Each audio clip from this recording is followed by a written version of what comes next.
Kakatapos ko lang din pala nag-workout nito at ang trinain natin nag-chest workout tayo. Kaya ayan, i-flex ko lang 6 na taon na pinaghirapan dito sa concrete gym natin. Hindi ganun kalaki pero may pagpabago pa din. Bago pala ako mag-workout, nilinisan ko muna yung salamin dahil sobrang alikabok na at dumikit na yung mga katas ng mangga. Kaya pag nagsalamin ako, halos hindi ko na makita sa sobrang alikabok na. Saka ko naman kinuha yung matibay nating na bench na halos 6 years ko na din gamit to. Na hanggang ngayon okay pa din, nagagamit pa rin natin. At balak ko na din palang palitan yung kulay ng mga barbell at dumbbells natin. Sa tingin nyo, anong mas magandang kulay? Ito yung gray kasi yung matagal na to. Kaya gusto kong palitan ulit. Kung may suggest kayo dyan, i-comment nyo na lang. Basta wag lang kulay white tsaka kulay red dahil nasubukan na natin yon.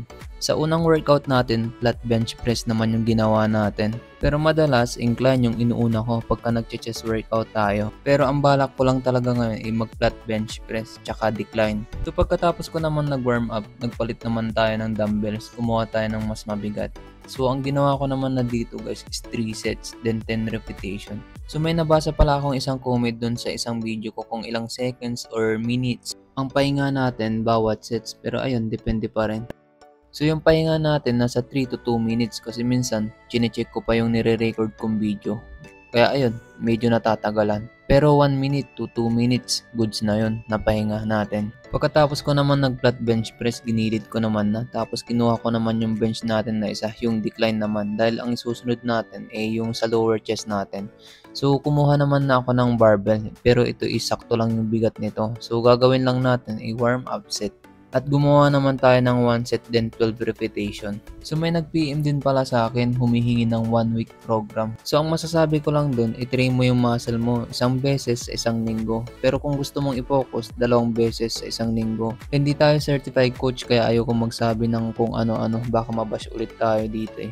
So yung sinishare lang natin, yung mga experience lang natin. At pagkatapos natin mag-warm up set, ayun, kumuha naman na tayo ng isang barbell ulit, yung mas malaking barbell natin. At gumawa naman tayo dito ng 4 sets then 10 repetition. At may program din pala ako pero minsan hindi yun nasusunod kasi minsan yung schedule natin sa trabaho hindi tugma dun sa workout schedule natin. Kaya ayun, naiiba minsan na adjust. At sa sobrang sipag natin mag-workout, ganyan ko siya ibalik yung barbell natin. Sobrang hirap pero ayun, dahil nga masipag tayo, tinitiis natin yun. At dahil medyo may time pa tayo at medyo may lakas pa tayo mag-workout, ayan, nag-workout pa tayo ng upper chest. At di naman na tayo nagpalit ng bench. Bali, ayan, ginamit na natin yung decline bench natin.